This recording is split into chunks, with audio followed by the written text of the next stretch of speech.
الحمد لله وكفى وسلام على عباده الذين اصطفى أما بعد فأعوذ بالله من الشيطان الرجيم بسم الله الرحمن الرحيم قال الله تبارك وتعالى في كلامه المجيد والفرقان الحميد فَإِنْ آمَنُوا بِمِثْلِ مَا آمَنْتُمْ بِهِ فَقَدِ اهْتَدَوْا وَإِنْ تَوَلَّوْا فَإِنَّمَا هُمْ فِي شِقَاقٍ فَسَيَكْفِيكَهُمُ اللَّهُ وَهُوَ السَّمِيعُ الْعَلِيمُ وقال تعالى في مقام آخر لقد رضي الله عن المؤمنين إذ يبايعونك تحت الشجرة فعلم ما في قلوبهم فأنزل السكينة عليهم وأثابهم فتحا قريبا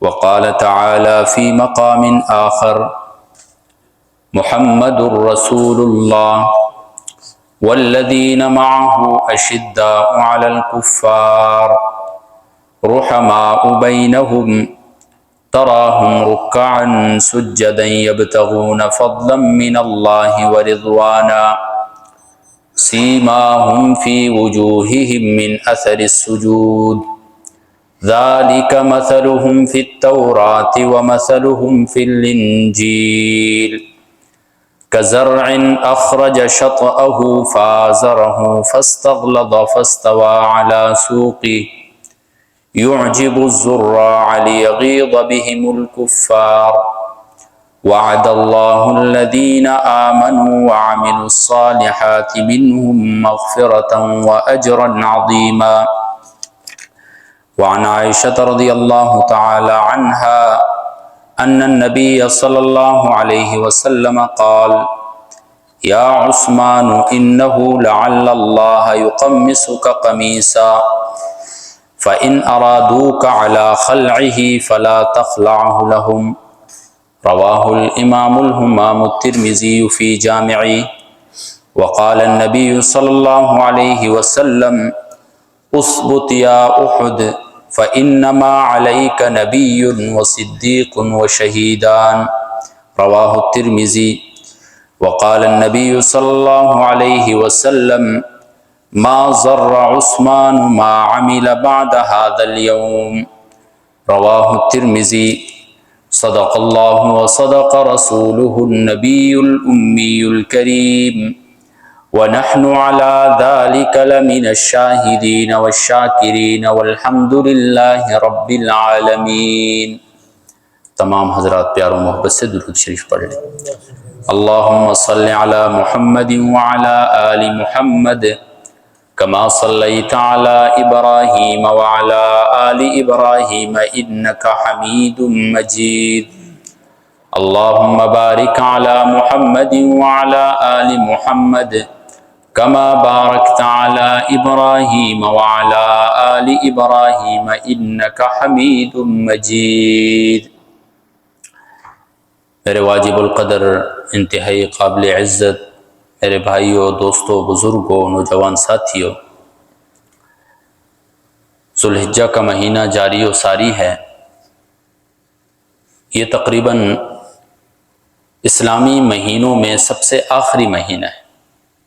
اسلامی سال کا یہ آخری مہینہ ہے. اس کے بعد اسلامی سال کا پہلا مہینہ محرم الحرام شروع ہوتا ہے. ذی الحجہ کا مہینہ، اس کے اندر اسلام کی بہت سی چیزیں جیسے قربانی ہو گئی، عید الاضحیٰ ہو گئی، ایک اسلام کا بہت بڑا رکن حج بیت اللہ، وہ بھی اسی ذی الحجہ کے مہینے کے اندر ہے. آج تقریباً ذی الحجہ کی 21 تاریخ ہے. گزری ہوئی 18 ذی الحجہ کو حضرت عثمان بن عفان رضی اللہ تعالی عنہ کا یوم شہادت ہے. موقع کی مناسبت سے میں ان کے مناقب میں سے چند چیزیں آپ حضرات کے سامنے اختصار کے ساتھ پیش کروں گا.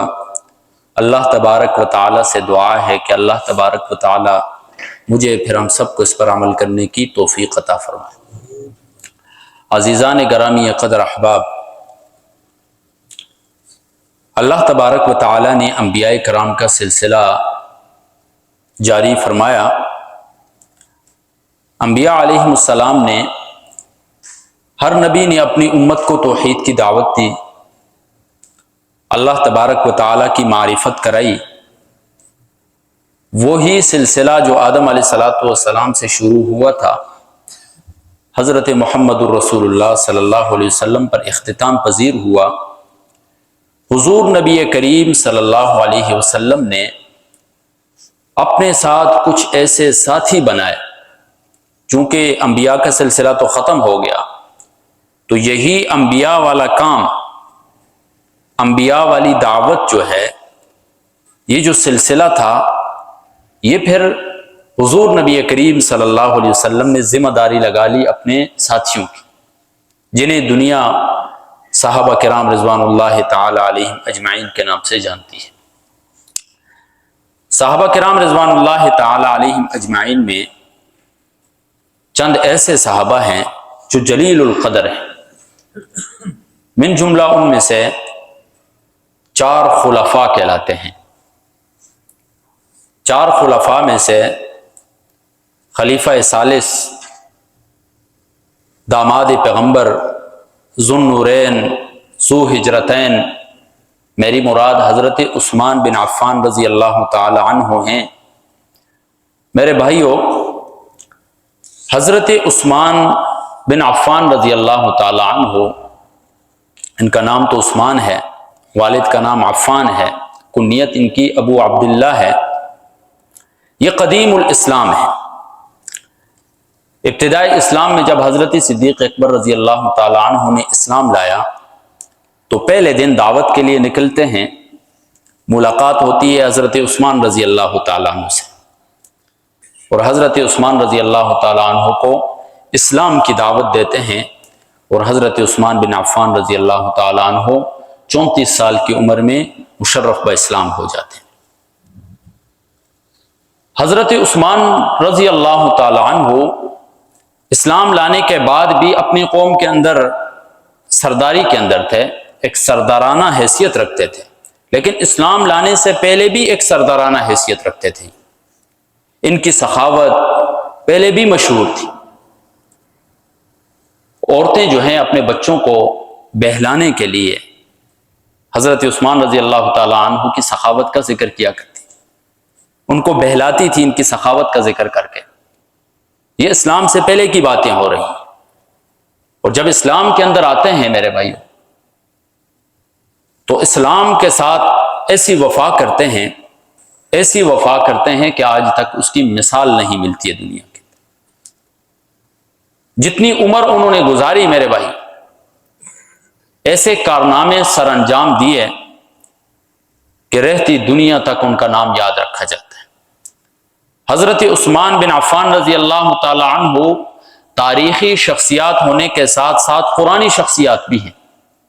قرآن مجید کے اندر جا بجا صحابہ کرام رضوان اللہ تعالی علیہم اجمعین کی تعریفیں بیان کرتا ہے رب تعالی، کسی جگہ عموم کے ساتھ بیان کرتا ہے، کسی جگہ خصوص کے ساتھ بیان کرتا ہے۔ حضرت عثمان بن عفان رضی اللہ تعالی عنہ کے بارے میں ایک آیت میں جو تعریف، جو واقعہ ان کی طرف اشارہ کرتا ہے، حضور نبی کریم صلی اللہ علیہ وسلم صحابہ کی جماعت کے ساتھ حج بیت اللہ کے لیے جا رہے ہیں، بیت اللہ شریف کی زیارت کے لیے جا رہے ہیں۔ راستے میں کفار نے روک لیا، حضرت عثمان رضی اللہ تعالی عنہ کو معاہدے کے لیے بھیجا کہ آپ جائیں، ان سے کہیں ہم صرف زیارت کی غرض سے آئے ہیں، ہم لڑائی جھگڑے کی غرض سے نہیں آئے۔ حضرت عثمان رضی اللہ تعالی عنہ کو کافر قید کر لیتے ہیں۔ خبر پہنچتی ہے حضور نبی کریم صلی اللہ علیہ وسلم تک کہ حضرت عثمان رضی اللہ تعالیٰ عنہ کو قتل کر دیا۔ نبی تو عالم الغیب نہیں ہوتا ہے، نبی نے صحابہ کو جمع کیا وہاں پر اور ان سے بیعت لی کہ ہم حضرت عثمان رضی اللہ تعالیٰ عنہ کا بدلہ لیں گے۔ چنانچہ ہر صحابی نے حضور نبی کریم صلی اللہ علیہ وسلم کے ہاتھ کے اوپر بیعت کی۔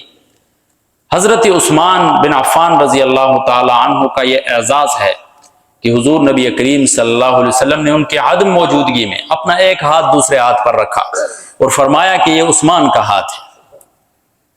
یہ کتنا بڑا اعزاز ہے کہ حضور نبی کریم صلی اللہ علیہ وسلم اپنی بیعت کو حضرت عثمان کی بیعت کہہ رہے ہیں۔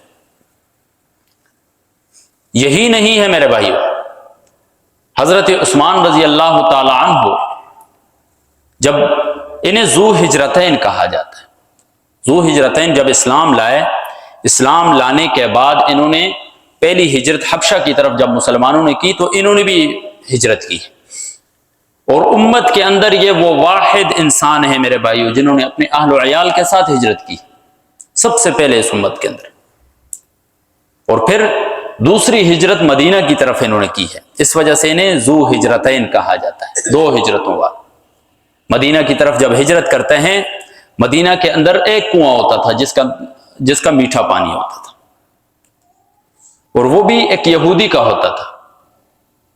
ایک کنواں ہوتا تھا، اس کے علاوہ ایک دوسرا کنواں تھا بیر روما کے نام سے، جو ایک یہودی کا تھا، اور یہودی اجرت کے اوپر لوگوں کو پانی دیا کرتا تھا۔ تو حضرت عثمان بن عفان رضی اللہ تعالیٰ عنہ نے دیکھا کہ مسلمان مشکل کے اندر ہیں، تو 12,000 درہم کے بدلے میں ان سے آدھا کنواں خرید لیا۔ باری مقرر ہو گئی کہ ایک دن حضرت عثمان رضی اللہ تعالیٰ عنہ اس کنویں سے پانی نکالیں گے اور دوسرے دن وہ یہودی نکالے گا۔ حضرت عثمان رضی اللہ تعالیٰ عنہ کی جب باری آتی تھی تو مسلمان اتنا پانی نکال لیتے تھے کہ دوسرے دن جس دن ان کی باری نہیں ہوتی تھی اس دن بھی کافی ہو جاتا تھا۔ اس یہودی کو پتہ چلا کہ میرا کاروبار تو ٹھپ ہو رہا ہے، تو اس نے 8,000 درہم کے بدلے میں وہ جو باقی آدھا کنواں تھا وہ بھی ان پر بیچ دیا۔ آج تک حضرت عثمان رضی اللہ تعالیٰ عنہ کا وہ اکاؤنٹ باقی ہے میرے بھائی، انہوں نے مسلمانوں کے لیے کنواں خریدا تھا۔ ان کی زندگی سے ہمیں یہ سبق ملتا ہے کہ ہمیں ایسے کام کرنے چاہیے میرے۔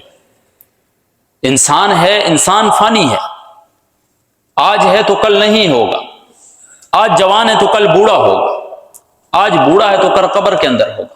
انسان کا تو کچھ پتہ نہیں ہے۔ انسان کے لیے، ہمارے لیے صحابہ کرام رضوان اللہ تعالی علیہم اجمعین کی زندگیوں سے یہ درس ملتا ہے کہ آج ہم نے ایسے فلاحی کام کرنے ہیں، ہم تو چلے جائیں گے لیکن وہ ہمارے کام باقی رہیں گے، مسلمان ان سے فائدہ لیتے رہیں گے۔ جس طرح آج حضرت عثمان بن عفان رضی اللہ تعالی عنہ تو موجود نہیں ہیں، لیکن ان کا وہ اکاؤنٹ جو انہوں نے کھولا تھا وہ ابھی تک باقی ہے، تا قیام قیامت انشاءاللہ باقی رہے گا۔ ہمیں بھی اس طرح کے اکاؤنٹ کھولنے چاہیے میرے بھائی، ہمیں بھی اس طرح کے کام کرنے چاہیے کہ ہم تو دنیا سے چلے جائیں لیکن ہمارا جو صدقہ جاریہ ہو وہ باقی ہو، اس سے مسلمان فائدہ لیتے رہیں اور اس کا ثواب ہمیں ملتا رہے۔ یہ ان کی زندگی سے ہمیں سبق ملتا ہے کہ پورے مدینہ کے لیے انہوں نے مسلمانوں کے لیے بیر روما خرید کر مسلمانوں کے لیے وقف کر دیا۔ حضرت عثمان بن عفان رضی اللہ تعالی عنہ وہ شخصیت ہیں کہ انہیں ذو النورین کہا جاتا ہے، ذو النورین، دو نوروں والا۔ حضور نبی کریم صلی اللہ علیہ وسلم نے ان کو پہلے اپنی ایک بیٹی کے ساتھ نکاح کرایا، حضرت رقیہ کے ساتھ، اور وہی ان کی اہلیہ جو تھی حبشہ کی طرف ہجرت میں ان کے ساتھ گئی تھی۔ اسلام کا معرکہ دنیا جسے غزوہ بدر کے نام سے جانتی ہے، تمام مسلمان، تمام صحابہ کرام اس غزوہ کے اندر ہیں۔ اتنے میں حضور نبی کریم صلی اللہ علیہ وسلم کی یہ صاحبزادی بیمار ہو جاتی ہے۔ حضور نبی کریم صلی اللہ علیہ وسلم حضرت عثمان رضی اللہ تعالیٰ عنہ کو روک دیتے ہیں کہ آپ ان کی تیمارداری کریں، ان کے ساتھ رہیں۔ اسی وجہ سے ان کی اتنی چاہت تھی اس معرکہ کے اندر شامل ہونے کی کہ اگرچہ یہ شامل نہیں ہوئے ہیں، لیکن بخاری شریف آپ کھولیں جس میں فہرست لکھی ہے غزوہ بدر کے اندر شرکاء کی، ان میں حضرت عثمان رضی اللہ تعالیٰ عنہ کا نام بھی آتا ہے۔ غزوہ بدر کی جو مال غنیمت میں تھی اس میں سے حصہ بھی دیا حضور نبی کریم صلی اللہ علیہ وسلم نے۔ تو جب زید بن حارثہ تشریف لاتے ہیں اور مدینہ کے اندر خوشخبری دیتے ہیں فتح مبین کی کہ مسلمانوں نے فتح حاصل کر لیا غزوہ بدر کے اندر، تو یہاں پر مدینہ کے اندر غم چھایا ہوا ہے۔ حضور نبی کریم صلی اللہ علیہ وسلم کی صاحبزادی حضرت رقیہ کا انتقال ہو گیا ہے، اور حضرت عثمان رضی اللہ تعالیٰ عنہ ان کی قبر پر مٹی ڈال رہے ہیں، قبر کے پاس بیٹھے ہوئے ہیں اور رو رہے ہیں، آنکھیں جو ہیں آنسوؤں سے تر ہیں میرے بھائی۔ اتنے میں حضور نبی کریم صلی اللہ علیہ وسلم بھی تشریف لاتے ہیں۔ دیکھتے ہیں کہ عثمان رضی اللہ تعالی عنہ بیٹھے ہوئے ہیں قبر کے پاس اور رو رہے ہیں۔ حضور نبی کریم صلی اللہ علیہ وسلم اپنے پاس بلاتے ہیں۔ مستدرک حاکم کی روایت ہے، حضور نبی کریم صلی اللہ علیہ وسلم فرماتے ہیں، یا عثمان، اے عثمان، ھذا جبرائیل یأمرنی عن اللہ عز وجل، یہ جبرائیل اللہ تبارک و تعالی کی طرف سے پیغام لے کر آیا ہے میرے پاس۔ کیا پیغام لے کر آیا ہے؟ ان ازوجک اختہا ام کلثوم علی مثل صداقہا، کہ میں آپ کی شادی کرا دوں حضرت رقیہ کی بہن ام کلثوم کے ساتھ اسی پرانے مہر کے اوپر، یعنی جتنا پہلی بیوی کا مہر تھا اتنے ہی مہر کے بدلے میں آپ کی شادی کرا دوں اور اسی طریقے کے مطابق آپ زندگی گزاریں۔ فزوجہا ایہا، ان کی شادی کرا دی ان کے ساتھ۔ تو حضور نبی کریم صلی اللہ علیہ وسلم کی دو بیٹیوں کے ساتھ حضرت عثمان بن عفان رضی اللہ تعالی عنہ کی شادی ہوئی، اسی وجہ سے حضرت عثمان کو ذو النورین کہا جاتا ہے۔ ایک روایت میں آتا ہے کہ حضور نبی کریم صلی اللہ علیہ وسلم نے فرمایا، اگر میری 40 بیٹیاں ہوتی تو میں یکے بعد دیگرے حضرت عثمان رضی اللہ تعالیٰ عنہ کے ساتھ ان کا نکاح کرا دیتا، یہاں تک کہ آخری باقی رہتی اس کا بھی نکاح کرا دیتا ان کے ساتھ۔ حضرت عثمان بن عفان رضی اللہ تعالیٰ عنہ میرے جلیل القدر صحابی ہیں، یہ وہ صحابی ہیں جنہیں دنیا کے اندر جنت کی خوشخبری ملی۔ ابو بکر فی الجنہ، عمر فی الجنہ، عثمان فی الجنہ، علی فی الجنہ۔ حضور نبی کریم صلی اللہ علیہ وسلم کی طرف سے دنیا کے اندر ٹکٹ اور ویزا مل گیا ہے جنت کا میرے۔ ایسا شخص جسے دنیا کے اندر پتہ چل جائے کہ میں جنتی ہوں تو اسے تو اعمال کی ضرورت نہیں ہوتی ہے، لیکن صحابہ کرام رضوان اللہ تعالی علیہم اجمعین پھر بھی اعمال کیا کرتے تھے میرے، پھر بھی اللہ تبارک و تعالیٰ کا خوف ہوتا تھا ان کے دلوں کے اندر۔ آج ہمیں پتہ ہی نہیں ہے کہ ہمارے اعمال ایسے ہیں کہ ہم جنت میں ہمیں لے کر جائیں گے یا نہیں، اس کے باوجود ہمارے اندر سے خوف خدا ختم ہو چکا ہے۔ جا بجا ہم بےایمانیوں کے اندر، دھوکے فراڈوں کے اندر لگے ہوئے ہیں، ایک دوسرے کا حق مار رہے ہیں میرے بھائی۔ وہ صحابہ کرام جنہیں دنیا کے اندر خوشخبری مل گئی جنت کی، ان کا عالم دیکھیں آپ، ان کے خوف کا عالم دیکھیں میرے۔ یہ وہ حضرت عثمان رضی اللہ تعالیٰ عنہ ہے میرے بھائی۔ حضرت عائشہ رضی اللہ تعالیٰ عنہ سے روایت ہے مسلم شریف کی، حضور نبی کریم صلی اللہ علیہ وسلم اپنے حجرے میں تشریف فرما ہیں، پنڈلی سے کپڑا ہٹا ہوا ہے۔ ابو بکر آتے ہیں، اجازت لیتے ہیں، تشریف لاتے ہیں، حضور نبی کریم صلی اللہ علیہ وسلم اسی طرح بیٹھے۔ حضرت عمر آتے ہیں، اجازت لیتے ہیں، اندر تشریف لاتے ہیں، حضور نبی کریم صلی اللہ علیہ وسلم اسی طرح بیٹھے ہوئے ہیں۔ تیسری دفعہ دروازے پر دستک ہوتی ہے، عثمان تشریف لاتے ہیں، اجازت لیتے ہیں، حضور نبی کریم صلی اللہ علیہ وسلم اجازت دیتے ہیں اور حضور نبی کریم صلی اللہ علیہ وسلم سیدھے ہو کر بیٹھ جاتے ہیں، پنڈلی کے اوپر کپڑا کر دیتے ہیں۔ حضرت عائشہ رضی اللہ تعالیٰ عنہ پوچھتی ہیں، یا رسول اللہ کیا ماجرا ہے کہ ابو بکر آئے، عمر آئے، آپ اسی حالت میں بیٹھے ہوئے ہیں، آپ نے پنڈلی کے اوپر کپڑا نہیں کیا ہے، لیکن جب حضرت عثمان آئے تو آپ سیدھے ہو کر بیٹھ گئے اور آپ نے پنڈلی کے اوپر کپڑا کر لیا، کیا ماجرا ہے؟ حضور نبی کریم صلی اللہ علیہ وسلم نے ایک تاریخی جملہ ارشاد فرمایا، فرمانے لگے، اے عائشہ، میں کیوں اس شخص سے حیا نہ کروں جس شخص سے فرشتے بھی حیا کرتے ہیں؟ اما استحیی من رجل یستحیی منہ الملائکہ، اے عائشہ میں کیوں اس شخص سے حیا نہ کروں جس سے فرشتے بھی حیا کرتے ہیں؟ اتنے با حیا تھے میرے بھائیو حضرت عثمان رضی اللہ تعالیٰ۔ آج بھی دنیا کے اندر جہاں بھی کمال حیا کی مثال دی جاتی ہے تو حضرت عثمان رضی اللہ تعالیٰ عنہ کا نام سر فہرست آتا ہے۔ ایک باغ کے اندر حضور نبی کریم صلی اللہ علیہ وسلم تشریف فرمائے، باغ کے اندر کنواں ہیں، وہاں پر اتنے میں ابو بکر آتے ہیں، اجازت لیتے ہیں، وہیں پر بیٹھ جاتے ہیں۔ دروازے کے اوپر، وہاں پر باغ کے دروازے پر کون کھڑے ہیں؟ حضرت ابو موسیٰ اشعری رضی اللہ تعالیٰ۔ اجازت لیتے ہیں کہ ابو بکر آئیں، حضور نبی کریم صلی اللہ علیہ وسلم فرماتے ہیں کہ اذن لہ وبشرہ بالجنہ، اجازت بھی دے دو اسے اور جنت کی خوشخبری دے دو۔ اسی طرح حضرت عمر آتے ہیں تو حضور نبی کریم صلی اللہ علیہ وسلم فرماتے ہیں اذن ہو وبشرہ بالجنہ، اجازت بھی دے دو اور جنت کی خوشخبری بھی دے دو۔ حضرت عثمان آتے ہیں تو حضور نبی کریم صلی اللہ علیہ وسلم فرماتے ہیں کہ اجازت دے دو اور جنت کی خوشخبری بھی دے دو، لیکن ساتھ مصیبتوں کے کہ ان کے اوپر مشکلات آئیں گی۔ تاریخ نے دیکھا کہ ان کے اوپر کافی مشکلات آئیں۔ عزیزان گرامی قدر احباب، آپ ان کی سخاوت کا اندازہ اس بات سے لگائیں کہ غزوہ تبوک کا موقع ہے، حضور نبی کریم صلی اللہ علیہ وسلم اعلان کرتے ہیں، جب چندے کے لیے اعلان کرتے ہیں تو حضرت عثمان کھڑے ہو جاتے ہیں، 300 اونٹوں کا اعلان کرتے ہیں، مال ساز و سامان اللہ تبارک و تعالیٰ کے راستے کے لیے وقف کرتی۔ دوبارہ اعلان ہوتا ہے، دوبارہ عثمان کھڑے ہو جاتے ہیں، تیسری مرتبہ اعلان ہوتا ہے، تیسری مرتبہ بھی حضرت عثمان کھڑے ہو جاتے ہیں۔ اور اس پر بس نہیں کیا، حضرت عثمان رضی اللہ تعالیٰ عنہ گھر جاتے ہیں اور گھر سے 1000 دینار جو سونے کا ہوتا ہے اٹھا کر لاتے ہیں، حضور نبی کریم صلی اللہ علیہ وسلم کی جولی میں ڈال دیتے ہیں۔ حضور نبی کریم صلی اللہ علیہ وسلم ان دیناروں کو ہاتھ میں لیتے ہیں اور خوش ہوتے ہوئے کہتے ہیں ما ضر عثمان ما عمل بعد اليوم، آج کے بعد عثمان کو اس کا کوئی عمل نقصان نہیں پہنچائے گا۔ کتنی بڑی فضیلت ہے میرے بھائی۔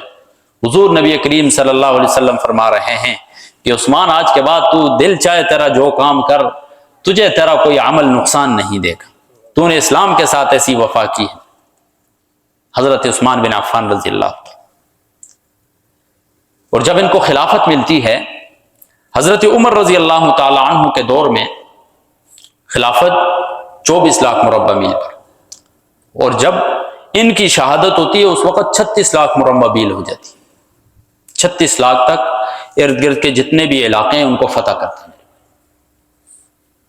طرابلس ہو گیا، افغانستان، ترکستان، یہ کوہ کوچک، ایشیائے کوچک وغیرہ، یہ تمام علاقے جو ہیں یہاں تک یہ فتح کرتے ہیں۔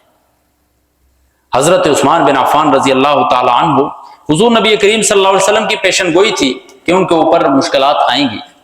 حضرت عائشہ رضی اللہ تعالی عنہ فرماتی ہیں کہ حضور نبی کریم صلی اللہ علیہ وسلم نے فرمایا اے عثمان انہ لعل اللہ یقمصک قمیصا، بے شک اللہ تبارک و تعالیٰ آپ کو قمیص پہنائیں گے۔ اشارہ تھا خلافت کی طرف کہ اللہ تبارک و تعالیٰ آپ کو خلافت عطا کریں گے۔ فَإِنْ أَرَادُوكَ عَلَى خَلْعِهِ فَلَا تَخْلَعْهُ لَهُ، اگر وہ اس قمیص کو اتارنا چاہیں تو آپ نے نہیں اتارنا۔ کیا مطلب ہے؟ یعنی اگر آپ سے خلافت چھیننا چاہیں، آپ کو معزول کرنے کی کوشش کریں تو آپ نے خلافت کو چھوڑنا نہیں۔ وہی ہوا کہ حضرت عثمان رضی اللہ تعالی عنہ کے اوپر سبائیوں نے حملہ کیا، ان کو گھر کے اندر قید کر دی۔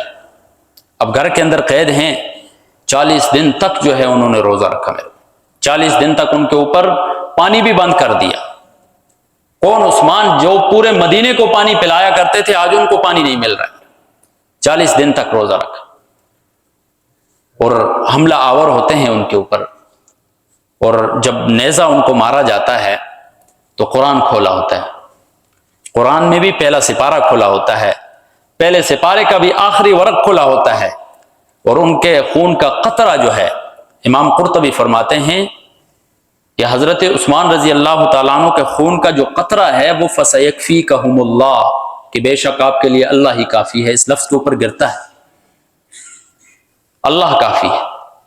تاریخ نے دیکھا کہ جن لوگوں نے حضرت عثمان رضی اللہ تعالیٰ عنہ کو شہید کیا تھا، بعد میں وہ تڑپ تڑپ کر مرے۔ شام کی ایک مسجد کے سامنے ایک شخص کو دیکھا گیا کہ دونوں ہاتھ کٹے ہوئے ہیں، اس کے بلبلا رہا ہے، کہنے لوگ پوچھ رہے ہیں کہ کیا آپ کے ساتھ کیا معاملہ ہے؟ کہتے ہیں کہ میں حضرت عثمان رضی اللہ تعالیٰ عنہ کے قتل کے اندر شریک تھا، اللہ تبارک و تعالیٰ نے ذلیل و خوار کر کے ان کو مارا۔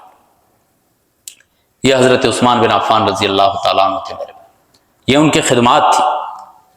حضرت علی رضی اللہ تعالیٰ عنہ کا ایک قول ہے البدایہ والنہایہ کے اندر، فرماتے ہیں کانا عثمان خیرنا، حضرت عثمان رضی اللہ تعالیٰ عنہ ہم میں سے بہترین شخصیت تھے، بہترین آدمی تھے۔ وَأَوْصَلُنَا لِلرَّحِمِ، ہم میں سب سے زیادہ صلہ رحمی کرنے والے تھے۔ وَأَشَدُّنَا حَيَاءً، ہم میں سب سے زیادہ حیا کرنے والے تھے۔ وَأَحْسَنُنَا طَهُورًا، پاکیزگی کے لحاظ سے بھی ہم سے سب سے بہترین تھے۔ وَأَتْقَانَا لِلرَّبِّ عَزَّ وَجَلَّ، ہم سب میں اللہ تبارک و تعالیٰ سے زیادہ خوف رکھنے والے حضرت عثمان تھے۔ یہ کون فرما رہے ہیں؟ حضرت علی رضی اللہ تعالیٰ عنہ فرما رہے ہیں ان کے بارے میں۔ اندازہ لگائیں آپ اس بات کا میرے۔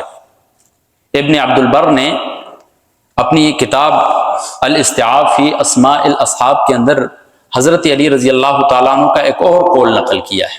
حضرت علی رضی اللہ تعالیٰ عنہ فرماتے ہیں من تبرأ من دین عثمان، جو حضرت عثمان کے دین سے بیزار ہو گیا، بری ہو گیا، فقط تبرأ من الایمان، وہ ایمان سے بری ہو گیا، وہ ایمان سے بیزار ہو گیا میرے۔ یہ کون فرما رہے ہیں؟ حضرت علی رضی اللہ تعالیٰ عنہ فرما رہے ہیں۔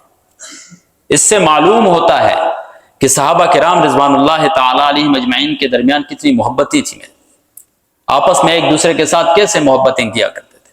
قرآن بھی اس کی گواہی دیتا ہے، محمد الرسول اللہ والذین معہ، جو اس کے ساتھ ہیں، اشداء علی الکفار رحماء بینہم، کفار کے اوپر تو سخت ہیں، رحماء بینہم، اپنے اندر جو ہیں بہت نرم ہیں، اپنے اندر جو ہیں بہت حسن سلوک کرنے والے ہیں ایک دوسرے کے ساتھ۔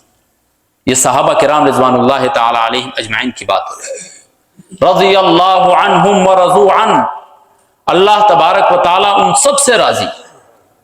ایک برملا اعلان ہے قرآن کے اندر کہ صحابہ کرام رضوان اللہ تعالی علیہم اجمعین کے سب سے اللہ تبارک و تعالی راضی۔ آج اگر ہم صحابہ کرام رضوان اللہ تعالی علیہم اجمعین میں بعض کے اوپر تنقیدیں کریں، بعض کے اوپر تبرہ بازی کریں، بعض کو تنقید کا نشانہ بنائیں، العیاذ باللہ، بعض کو ہم منافق کہیں، بعض کو ہم اگر بے ایمان کہیں، تو حضرت علی رضی اللہ تعالیٰ عنہ کا قول ہے کہ جو عثمان کے دین سے بیزار ہے وہ ایمان سے بیزار ہے۔ جو عثمان کا دین ہے وہ میرا دین ہے۔ میرے بھائیو، صحابہ کرام رضوان اللہ تعالی علیہم اجمعین کے بارے میں ہمارا یہ موقف ہونا چاہیے کہ ہم نے خاموشی اختیار کرنی، ان کے بارے میں زبان درازی کرنا، ان کے بارے میں الٹی سیدھی باتیں کرنا، یہ ایمان سے خالی ہونے کی دلیل ہے میرے، یہ ایمان ناقص کی دلیل ہے کہ وہ صحابہ کرام جن کے ذریعے یہ دین ہم تک پہنچا، یہ قرآن ہم تک پہنچا، یہ اسلام ہم تک پہنچا، آج ہم اٹھ کر انہی صحابہ کرام رضوان اللہ تعالی علیہم اجمعین کے اوپر تبرہ بازیاں کریں، تو یہ ہمارے کھوکھلے ہونے کی علامت ہے میرے بھائی۔ اللہ تبارک و تعالی ہمیں صحابہ کرام رضوان اللہ تعالی علیہم اجمعین سے صحیح معنوں میں الفت و محبت رکھنے کی توفیق عطا فرمائے۔ وآخر دعوانا ان الحمد للہ رب العالمین۔